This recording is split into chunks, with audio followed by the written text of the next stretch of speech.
So we're back now that we've lit and rolled ourselves off. That was fun. I love it when the pets come in, especially on Mondays. The bottom of my suit pants, because I'm in this dark blue suit with that white fur, covered. Love it. He's the best. He's just so happy, and yes. a happy day to be outside because the sun is shining.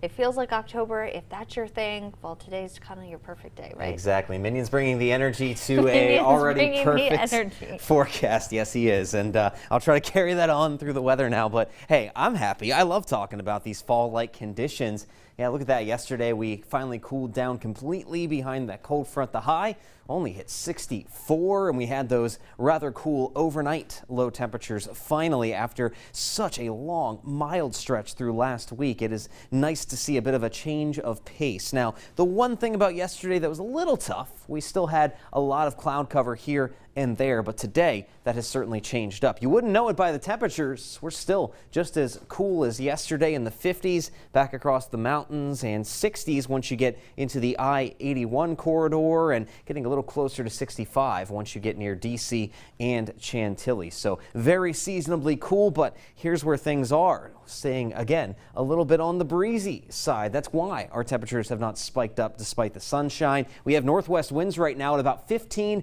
to 20 miles an hour. These will continue to persist the rest of the day, potentially gusting up to 25 if not 30 miles an hour before finally calming down completely then later tonight. And there is all of that sunshine not to be interrupted as we go throughout this Monday, except off to the north and east. There is a bit of cloud cover through Washington, Frederick counties and up into Franklin County in southern PA. That's just residual cloud cover from some lake effect rain shower activity in the northwest flow going across parts of Pennsylvania and New York. But well to the south, we have high pressure that's pushing more and more dry air our direction. So even with the clouds nearby, you cannot expect much more than that, as it's going to be very quiet. And we will stay breezy this afternoon. But like I mentioned, calmer winds are going to move in later on tonight, and we're going to have more pure blue sky. Let me get that out. I can't really say it that easy, I guess, here. A lot of crisp October air going on, too, for the next few days with that high pressure nearby. And then we're going to have some warmer conditions and scattered showers arriving by Thursday with the next storm system heading our direction. But after that's through, it looks pretty quiet again by this upcoming weekend. Temperature-wise, not a lot of change. Only going to get into the lower and middle 60s this afternoon. Overnight temperatures under a fairly clear sky are going to bottom out again in the lower to middle 40s with less wind involved this time around. We may actually see even cooler temperatures than what we experienced this morning.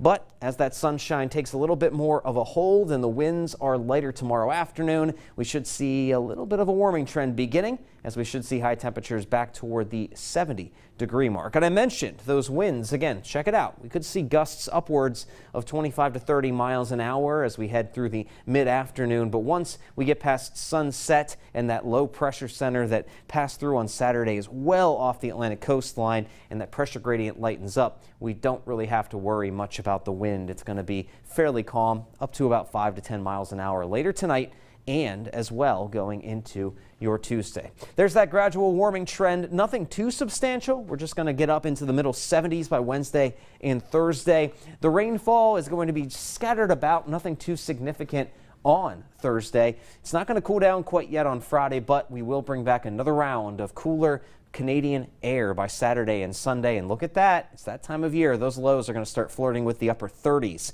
by this upcoming weekend.